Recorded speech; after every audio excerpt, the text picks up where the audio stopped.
Alors bonjour à tous, je suis donc Sébastien Cuc, je suis directeur commercial chez Spark Archive.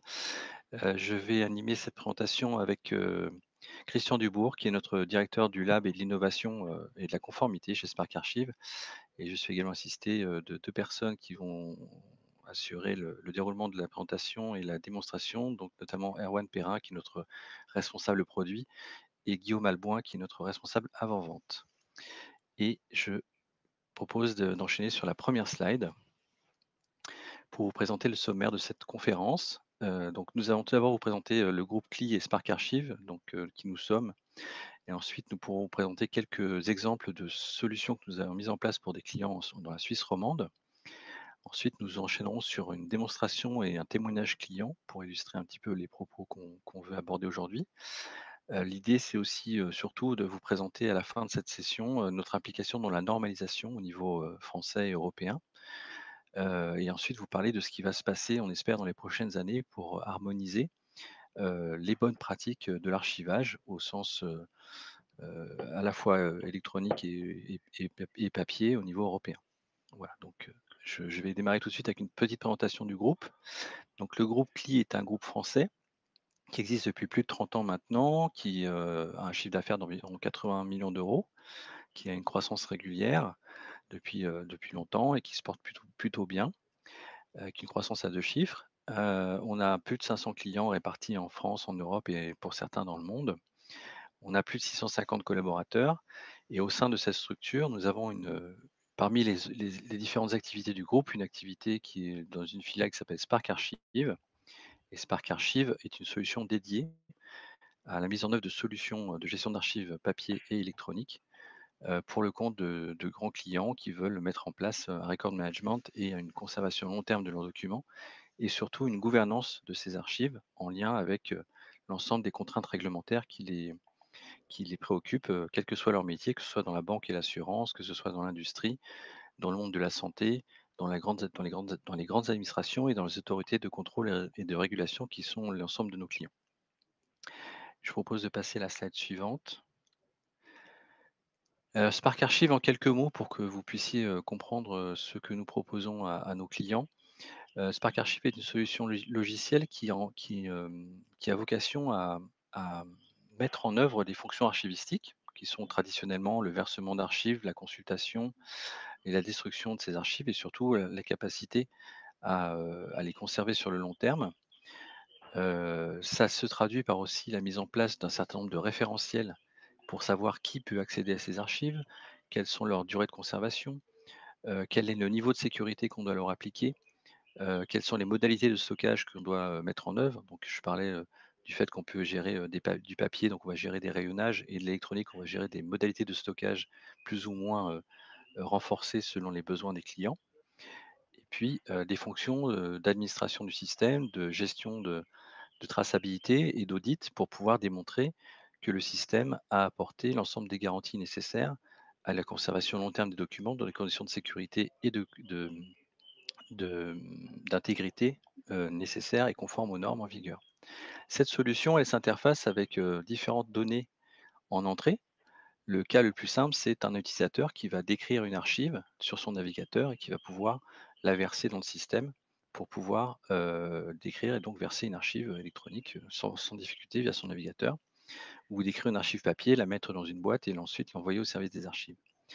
On a aussi les capacités d'intégration avec plein d'autres systèmes, que ce soit de la gestion documentaire, que ce soit des gestions de boîtes mail qu'on doit pouvoir conserver, ça peut être des chaînes de numérisation, donc il y en a plein de modalités de gestion en entrée et en sortie, on a la possibilité d'aller adresser des magasins physiques où on stocke des archives papier ou des magasins électroniques où on va stocker évidemment des assets électroniques. Toutes ces solutions sont disponibles on-premise, donc installées chez nos clients ou, en mode, SaaS ou hébergé chez nous, voire même hébergé chez d'autres types de plateformes dans différents pays ou, chez les opérateurs tels que IBM ou Amazon si vous avez la volonté d'avoir un cloud privé par exemple dans ce type chez ce type de prestataire. Voilà en gros, ce que propose cet outil. Donc c'est un outil de gouvernance et évidemment, quand on adresse des populations ou des sites de clients qui ont des vocations à déployer cette solution dans différents pays pour différents besoins, puisqu'on est disponible en 7 langues et qu'on s'adresse à des groupes internationaux qui déploient cette solution dans différents pays, il y a cette problématique de quelles sont les bonnes pratiques, quelles sont les bonnes règles. Et l'objectif, c'est de vous montrer que justement les normes et l'évolution de ces normes sont à suivre et à mettre en pratique de bonne façon pour pouvoir être toujours au top de la compliance entre vos obligations métiers et les bonnes pratiques techniques. Voilà, je propose de passer à la slide suivante. Quelques exemples sur comment on se positionne sur la partie suisse romande. On a lancé un projet avec l'État de Vaud il y a quelques temps maintenant. C'est un projet qui est en cours de déploiement, qui consiste à mettre en place un système d'archivage hybride conforme aux normes ICH évidemment, mais aussi à l'ensemble des bonnes pratiques du record management et de l'archivage telles qu'elles sont nécessaires et utiles à la fois en Suisse et ailleurs. C'est pour de l'archivage intermédiaire et patrimonial. Et l'idée, c'est de proposer un socle de services complet pour l'ensemble des services de l'État. Évidemment, notre solution étant hybride et capable d'adresser des grosses volumétries et capable de s'interfacer avec des systèmes métiers type, gestion documentaire, on a été retenu pour pouvoir mettre en place ce système et pouvoir être un prolongement naturel de la production documentaire du canton et pouvoir recueillir ces archives, faire de la conservation probatoire et ensuite, la transmettre une partie de ces archives intermédiaires aux archives historiques et définitives, donc les archives cantonales, via une autre instance qui a été mise en place pour accueillir ce type d'archives et qui sera également opérée par nous. Autre exemple de déploiement, un autre projet plus simple, mais pour autant très intéressant parce qu'il concernait l'École hôtelière de Lausanne, qui est un organisme très international de formation, qui nécessitait d'avoir aussi une attention particulière sur la façon dont on historise l'ensemble des archives de cette école qui a plus de 125 ans maintenant et qui a pour faire des recherches qui concernent des étudiants qui sont répartis partout dans le monde. Et donc, il s'est attaché à avoir des bonnes pratiques dans ce domaine et les bonnes solutions pour pouvoir opérer un archivage de qualité et en toute sécurité. Donc, on a mis en place ce système il y a 3 ou 4 ans maintenant et ça fonctionne de manière très efficace depuis. Voilà deux illustrations, en Suisse. On pourra en parler d'autres, mais c'est pas l'objet aujourd'hui. C'est pour montrer un petit peu les types de projets sur lesquels nous sommes amenés à intervenir. Ensuite, on va vous parler, plus précisément de comment ça fonctionne et je vais passer la main à mes collègues pour la partie démonstration. Donc la démonstration se fait en quelques fonctionnalités principales, hein, l'accès, l'écran d'accueil, les sessions de paramétrage, les référentiels métiers qui sont chers aux archivistes, puis un fonctionnement de création d'un versement hybride. Ensuite, on enchaînera sur la recherche, puis les fonctions de statistique et de pilotage. Donc l'accès à l'application se fait par identifiant un mot de passe, mais bien entendu, selon la politique de la société, ça peut être du SSO via SML V2, OpenID ou voire des jetons de carte à puce. L'écran d'accueil et les accès principaux se déclinent de façon assez simple pour l'utilisateur, maximiser l'espace de travail avec un accès dans l'entête à mon compte, au panier, aux notifications et à l'ensemble du menu qui dépend des droits applicatifs associés au profil de l'utilisateur. Et puis on voit dans l'écran d'accueil aussi des indicateurs qui vont dépendre du profil, des raccourcis qui vont également dépendre du profil pour faciliter le travail des utilisateurs, des notifications qui peuvent être à la fois intégrées dans l'application et externalisées, et un récapitulatif de toute l'activité du service. Bien entendu, les écrans d'accueil sont personnalisables par filiale, par exemple, de manière à différencier les différents accès. Alors, un point important sur le paramétrage. L'ensemble de l'application permet de paramétrer l'ensemble des écrans de part des utilisateurs qui sont des administrateurs fonctionnels, hein, donc aucune compétence technique requise. On va créer une session de paramétrage qui va permettre à la suite de celle-ci de créer des métadonnées dans les différents objets hein, qui sont les archives, les versements, les documents physiques, électroniques. Ensuite, de pouvoir les positionner dans des écrans de saisie, de liste de résultats, des écrans de recherche, évidemment, de manière à optimiser les éléments et répondre aux besoins pour chaque profil utilisateur. Enfin, les profils sont personnalisables et on va pouvoir associer à ces profils un ensemble de droits applicatifs, plus de 200, et des notifications pour intervenir dans les différentes opérations archivistiques.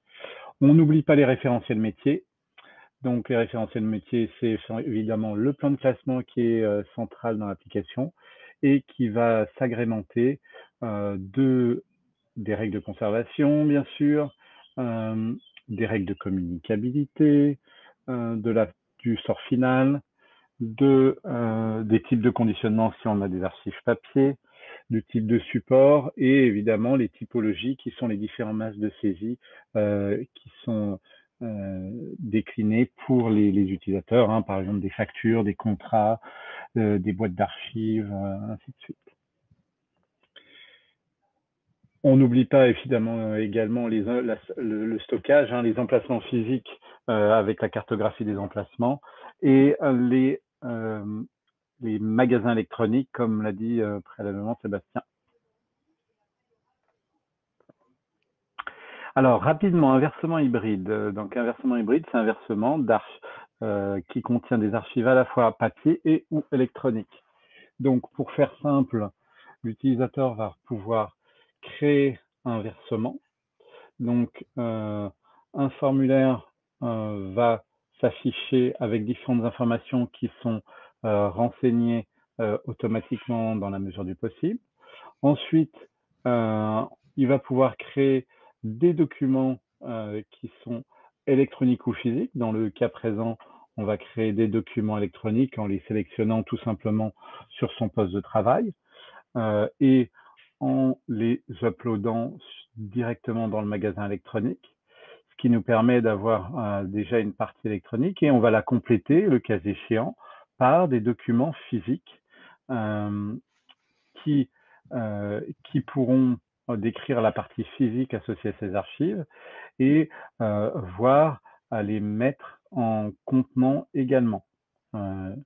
Donc, l'ensemble de ces éléments, évidemment, si c'est de l'électronique, on peut les visualiser et voir la timeline, l'historique de tous les mouvements qui ont été réalisés sur ces archives.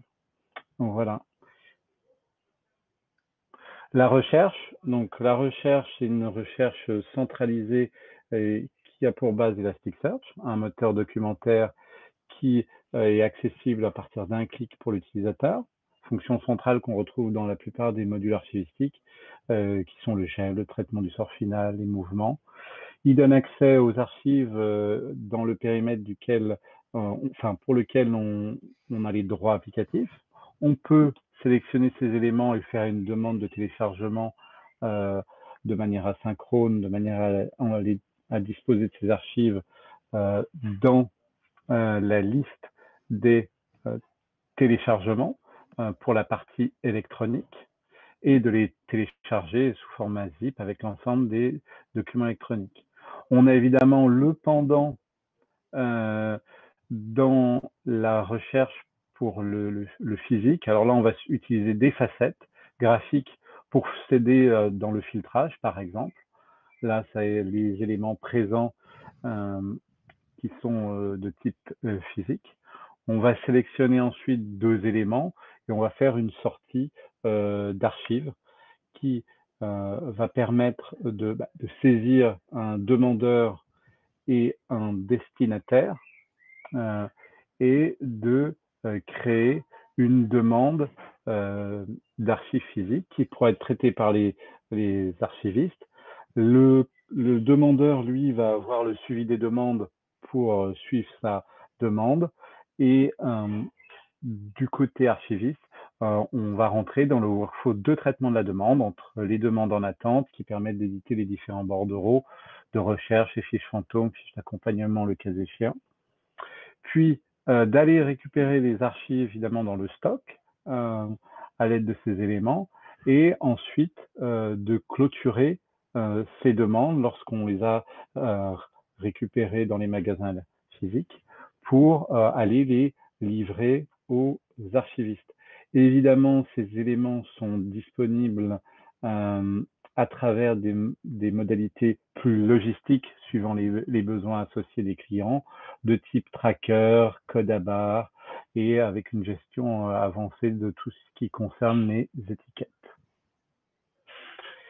Enfin, les statistiques et le pilotage, donc des fonctions simples qui permettent, comme on va le voir, de créer, de lancer des statistiques sur différentes requêtes, les processus, les demandes, avec des déclinaisons en quantité, en volume. Dès lors que ça a été lancé, on va pouvoir programmer des jobs qui vont exécuter les calculs en arrière-plan, si on peut dire. Et ensuite, on va les consulter et lorsqu'on consulte le détail d'une statistique, on va pouvoir la décliner suivant différents axes de manière à affiner l'affichage qu'on pourra avoir. Donc par service, plan de classement, année du sort final, et utiliser des exports de manière à retraiter ces informations dans le cas d'un reporting. Des fonctions de pilotage ou de facturation selon les cas qui permettent d'avoir une visibilité d'ensemble sur les archives et de les exporter pour retraitement. Voilà, je vais laisser la main. Merci Erwan. On va vous projeter rapidement une petite vidéo de présentation d'un cas client qui nous a autorisé à diffuser ce type de communication qui sont à destination de ses équipes internes pour décrire son projet et en quoi ça lui a apporté de la valeur.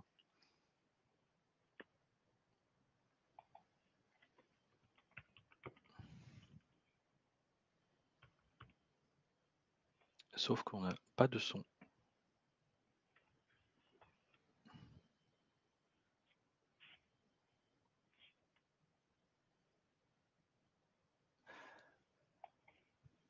Guillaume, on n'a pas le son de la vidéo.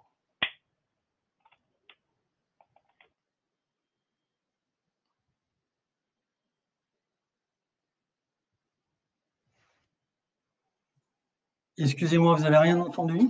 Non, Alors attendez, je vais peut-être leur... Vous l'entendez là? non.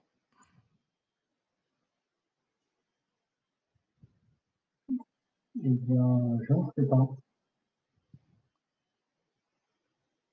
Mais dans ce cas, on va passer à l'étape suivante. C'est pas très grave. De toute façon, au niveau du timing, on est un petit peu pris par le temps. Mais en synthèse, ce projet décrivait comment les différents services de Allianz ont dû se coordonner pour mettre en place un projet de gouvernance de leurs archives physiques via une solution centralisée qui s'appelle Archives centralisées Allianz. Pour inclure tous ces référentiels, à la fois savoir détruire une bonne partie des archives qui étaient déjà présentes en stock, donc projet qui a été lancé en 2018 et qui s'est fait finaliser l'année dernière. Et aujourd'hui, ils ont pu détruire leurs archives, ils ont pu référencer correctement leurs archives, leur appliquer les bonnes dates de conservation, appliquer les bons droits de consultation sur ces différentes archives.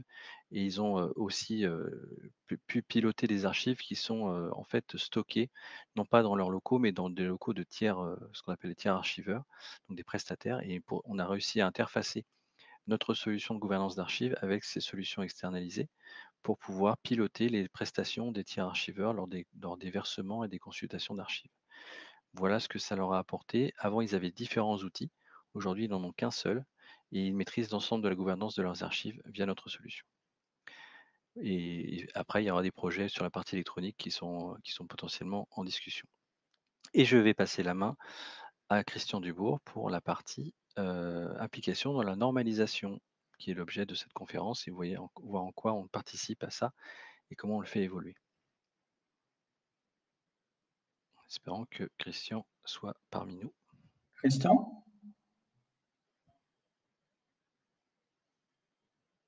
On n'entend pas Christian. Non.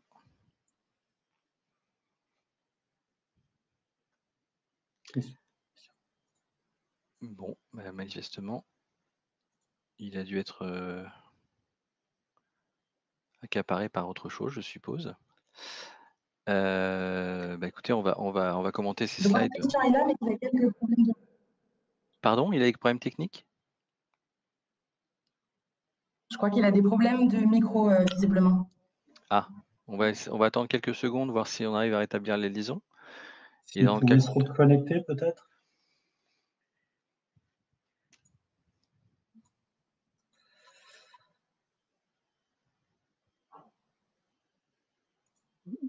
Qu'est-ce qu'il nous dit, monsieur Dubourg? Le son ne passe pas, semble-t-il. Je tente de me reconnecter.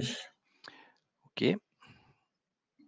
Désolé pour cet intermède Technique. technique. Vous m'entendez?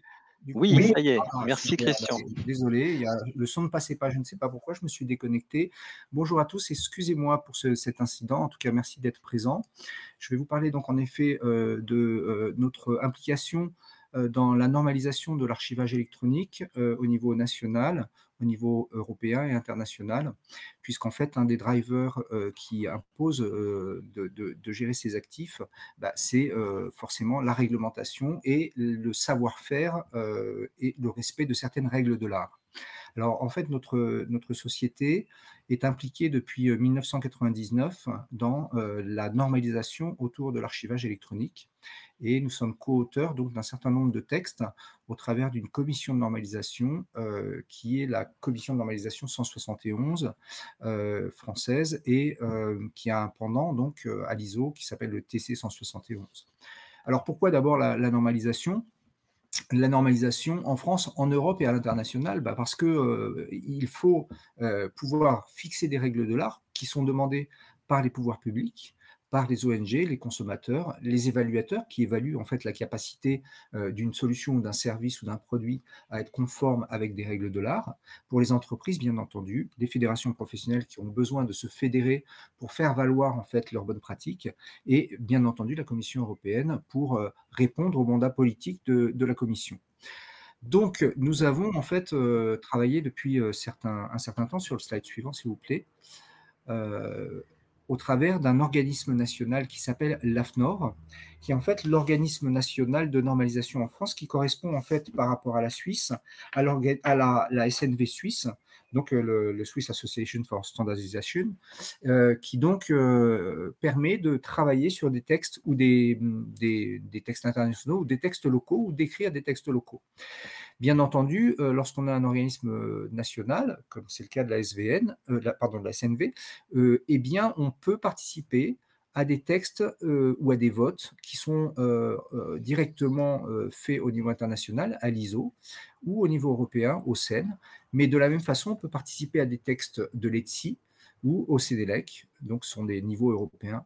Voilà. Et ici, il est question de se poser en tant que garant du savoir-faire de l'archivage électronique pour l'Europe, puisqu'en fait, on voit bien que la réglementation européenne diffère assez de la réglementation internationale, en particulier sur les aspects juridiques, mais aussi sur les aspects liés à la protection des données à caractère personnel.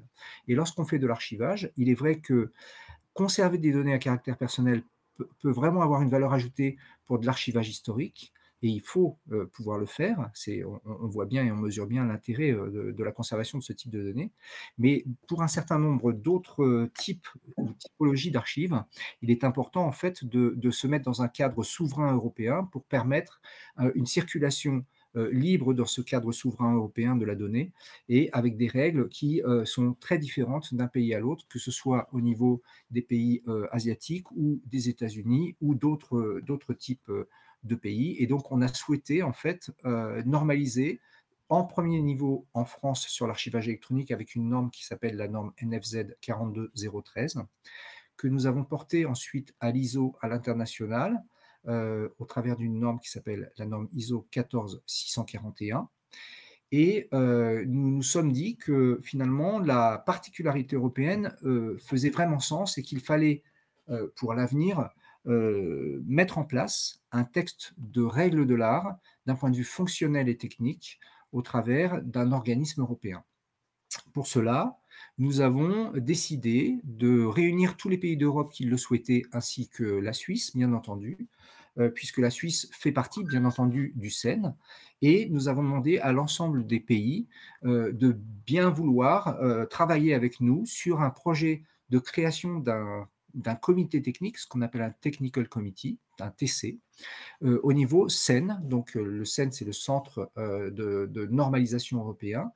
Et nous avons créé récemment le TC 468 au CEN. Donc, il est sous présidence française et sous secrétariat français pour l'instant. Bien entendu, la présidence change tous les 3 ans, dans l'objectif finalement de réaliser des textes qui nous permettent de gérer notre souveraineté à un niveau européen. La Suisse, comme d'autres pays, ont un pouvoir, bien entendu, de vote. Alors, comme la Suisse n'est pas le plus grand pays d'Europe, ben, elle a un pourcentage de vote qui est lié à sa taille, mais bien entendu, si on prend un pays un peu plus grand, ou voilà, par exemple le Royaume-Uni, vous allez me dire, mais ils ne sont plus dans l'Europe, mais si le Royaume-Uni est également dans l'Europe à ce niveau-là, dans les normes, en fait, c'est une Europe un peu particulière qui permet justement de comprendre les particularités de chaque pays et de faire en sorte que les textes finalement qui sont promulgués dans les différents pays puissent être des textes qui fassent consensus sur l'ensemble de ces pays. Donc nous avons en fait, en effet, ici une représentation de la répartition des secrétariats, des comités techniques et des sous-comités du CEN en 2017, ce qui date un peu, et on voit que l'ASNV est présente à hauteur de 2%, et bien entendu, ça évolue un petit peu tout le temps. Alors, lorsque l'on a décidé de passer sur le slide suivant, s'il vous plaît, lorsqu'on a décidé en fait de créer un nouveau Technical Committee, on a proposé un titre et un scope. La base, c'est d'abord de proposer un titre de Technical Committee et de définir quel est le périmètre sur lequel ce Technical Committee va travailler.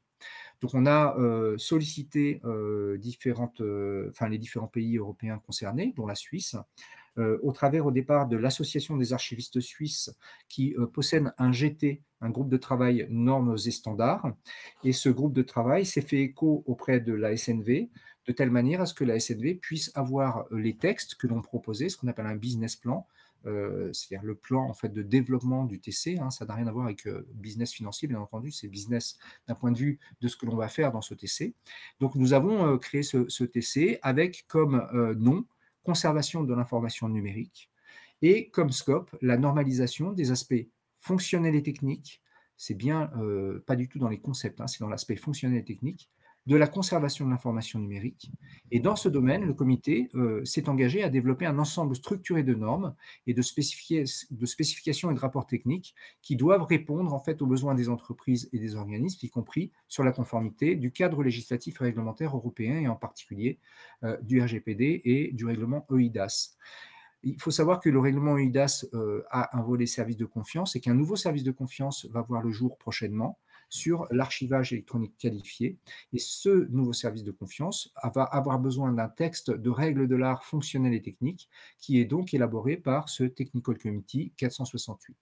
On va donc travailler sur le maintien des caractéristiques des documents archivés, c'est-à-dire leur intégrité, l'authenticité, la fiabilité et l'utilisabilité, La conception, comment est-ce qu'on doit concevoir un système? Et bien entendu, Spark Archive est depuis 2001 en train d'améliorer son produit sans arrêt autour de cette problématique, puisque depuis 2001, on travaille sur la norme française, qui est une des normes qui va participer à la norme européenne.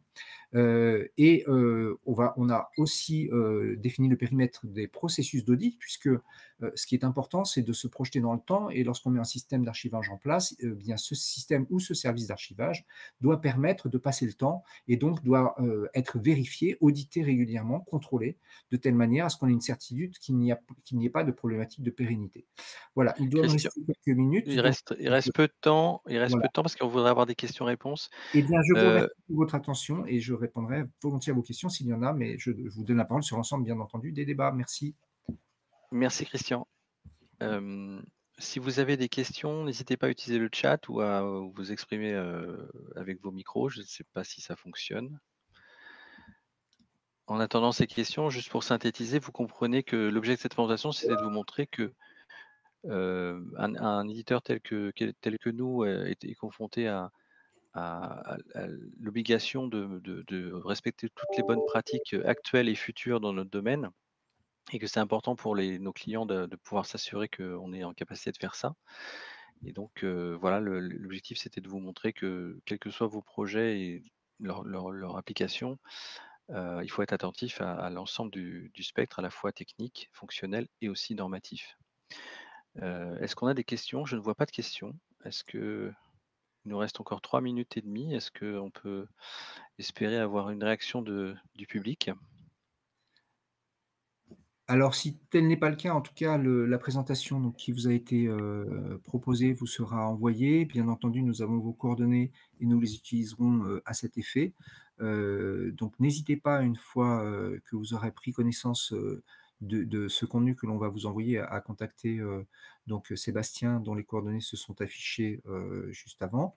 Bien entendu, nous serons très attentifs de manière à vous répondre rapidement, que ce soit sur les aspects logiciels, fonctionnalités que vous avez pu découvrir avec Erwan Perrin, que ce soit aussi sur les réalisations et en particulier les cas d'usage que l'on a pu mettre en œuvre en Suisse. On en a de nombreux et vous en avez vu certains.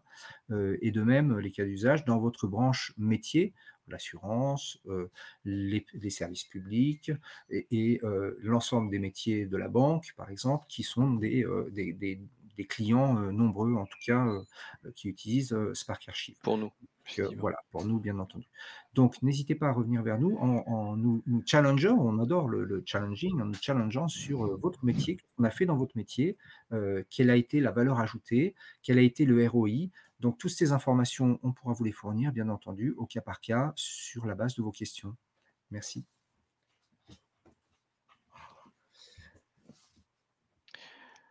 Bien. J'ai pas Après-midi. l'impression que la machine à questions ne fonctionne toujours pas, ou alors on n'en a pas. On a donc dû être suffisamment clair, je suppose. En tout cas, si ce n'était pas le cas, je pense que cette vidéo était enregistrée, donc vous pouvez aussi vous y référer pour repasser certains moments qui ont peut-être été un peu rapides. Et voilà, pour illustrer un petit peu aussi le propos, parce que Christian a été interrompu avant d'avoir pu aller au bout de sa slide, mais l'idée de cette présentation, c'était de vous montrer en quoi les normes se mettent en place de plus en plus de manière transverse et européenne, parce que les litiges ou les obligations sont de plus en plus transfrontalières. Et donc là, essayer de pouvoir démontrer la mise en œuvre de ces bonnes pratiques est de plus en plus liée à ces respects de normes. Donc on voulait vous attirer votre attention sur ces éléments-là. On espère que ça vous aura intéressé. Et comme le disait Christian, on est bien évidemment à votre disposition pour évoquer vos sujets ou vos questions sur ce point. Voilà. Ben, je pense qu'on peut vous souhaiter bon appétit si vous n'avez pas encore déjeuné, mais Voilà. sinon, bien, ce sera avec plaisir de vous rencontrer une prochaine fois. On va mettre fin donc maintenant à la visioconférence. Merci beaucoup de votre participation, de votre attention et de votre écoute, et à très bientôt, nous l'espérons. Merci, à bientôt. Au revoir.